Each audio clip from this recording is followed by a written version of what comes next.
أنا أعتقد أن أوروبا الجديدة هي الشرق الأوسط.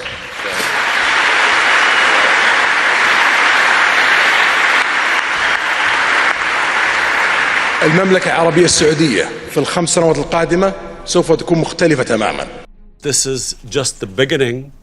It's going to get worse. Saudi Arabia has relied on American security since its birth. It's no secret that Saudi Arabia is protected by America. America ensures their security and existence. Generations of Saudi kings and would-be kings have attempted to court different regimes in the United States.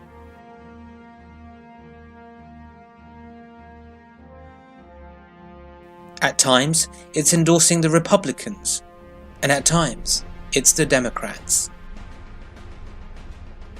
Starting with King Abdulaziz bin Saud, the first Saudi king who met with President Franklin Roosevelt in February 1945, and who in the very first meeting called himself and Roosevelt twins. We protect Saudi Arabia. Would you say they're rich? And I love the king, King Solomon, but I said, King, we're protecting you. You might not be there for 2 weeks without us.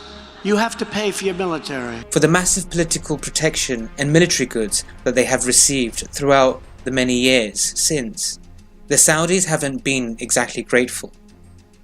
Along the way, they have been quietly betraying America, their biggest patron, by secretly backing aggressive fanatics whose acts of horror have not spared American citizens. But the Saudis have been able to get away with it because, as they may have rightly calculated, the United States needs them too, even if in a very different way than how they need the United States. I was interested when I was in Saudi Arabia that there's now a national debate there where they're aware that the Muslim world is kind of on fire and that they have an implication in this, and they kind of know it. They know that their very, very narrow and bitter interpretation is causing these explosions.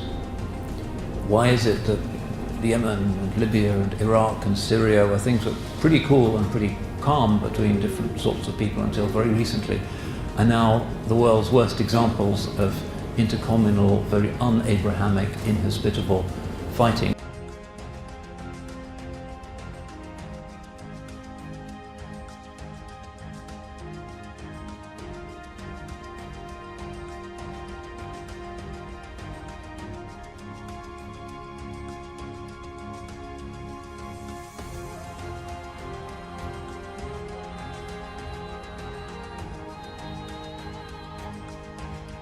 The dramatic drop in oil prices has diminished Saudi Arabia's cash reserve by a gigantic $150 billion, and it's driven the royal family to lay out unwisely a financial rescue plan to sell shares in Saudi Aramco for Vision 2030, where Saudi Arabia will no longer be dependent on oil. However, it's not working out for them. Saudi officials have told bankers already that they are unhappy with the level of foreign demand for Saudi Aramco, adding to pressure ahead of investor roadshow due to start tomorrow. They're targeting a $2 trillion IPO.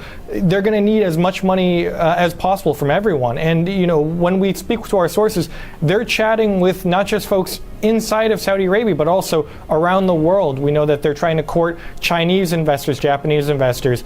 So that being said, you know, I think that the scale of the IPO warrants the amount of marketing that they're going to be doing over the next weeks and months. Initially, Saudi Arabia was looking for $2 trillion.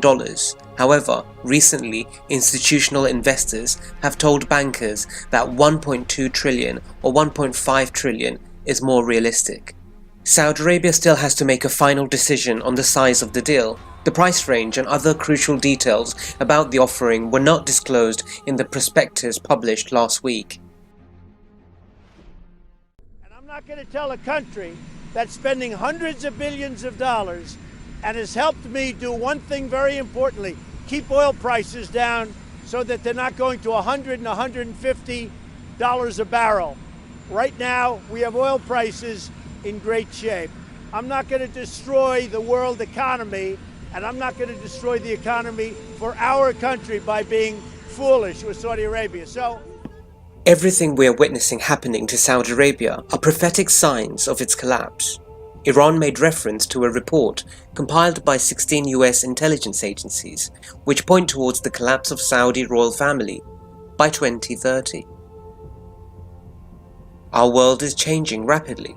If the Saudi family collapse, expect economies in the vicinity to fall too, and I feel Trump is harnessing this.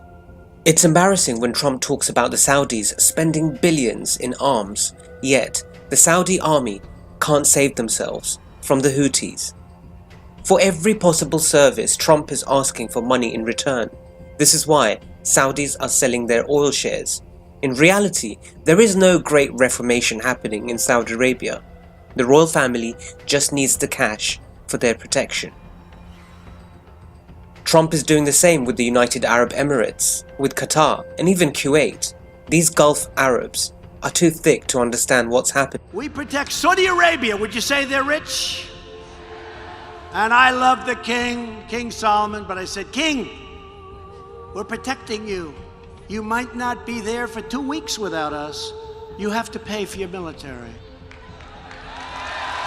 You have to pay.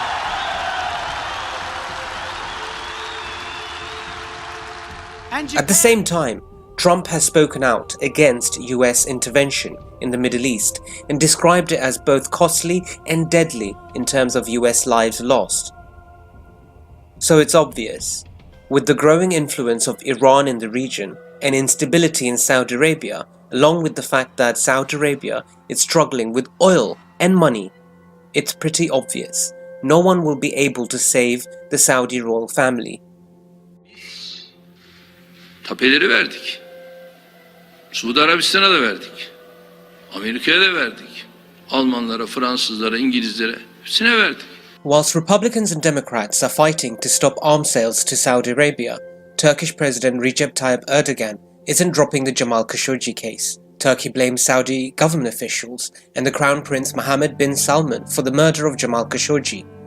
What would happen if the current king of Saudi Arabia dies and MBS becomes the king of Saudi Arabia? How would that pan out between Erdogan and MBS? The Saudi royal family is clearly losing the power of influence, and it's on its way out. After the recent drone strikes on the oil facility in Saudi Arabia has been unable to do anything, couldn't even get the United States to respond. To prevent further escalation, Saudi Arabia requested international support to help protect the kingdom's critical infrastructure. The United Arab Emirates has also requested assistance. In response to the kingdom's request, the President has approved the deployment of U.S. forces, which will be defensive in nature and primarily focused on air and missile defense. There's a long-standing joke told in the Middle East about Saudi Arabia's reluctance to fight its own wars. The joke goes like this: Saudi Arabia will fight until the last Pakistani. However, today Imran Khan has made it clear that Pakistan will not engage in anybody else's wars. This was only reiterated 2 days ago. This means the Saudi royal family are now standing on their own, although at times courting Russia and China, whilst keeping the United States sweet.